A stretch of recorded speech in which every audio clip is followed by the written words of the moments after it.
তোমাদের বাংলাদেশ ও বিশ্ব পরিচয় বইতে আমাদের মুক্তিযুদ্ধ যে অধ্যায় আছে সেই অধ্যায় পড়াতে গিয়ে দুইটা লাইনে দুইটা উচ্চারণ আমি দেখেছি যে তোমরা সহজভাবে করতে পারছো না।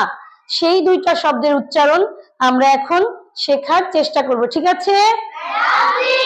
আচ্ছা, এই যে আমি লিখেছি এই শব্দটা আর এই বাক্যের এই শব্দটা, এই দুইটা শব্দ উচ্চারণ করতে গিয়ে আমরা একটু ঝামেলায় পড়ে যাই, তাই না?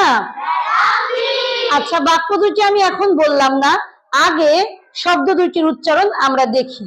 দেখো, এই শব্দটার উচ্চারণ করতে গিয়ে আমরা দ্বিধায় পড়ে যাই যে কি বলবো। এটার উচ্চারণ হবে অভ্যুত্থান। আমার সঙ্গে বলো, হ্যাঁ, আবার বলো, অভ্যুত্থান। তাহলে কি হলো? অভ্যুত্থান। বলো, অভ্যুত্থান। হ্যাঁ, আর এই শব্দটার উচ্চারণ হলো উত্থাপন। বলো তো, উত্থাপন। আচ্ছা, তাহলে কি হলো? উত্থাপন। কি হলো? উত্থাপন। আজকে থেকে মনে থাকবে? তাহলে এখন আমরা বাক্য দুটো বলি।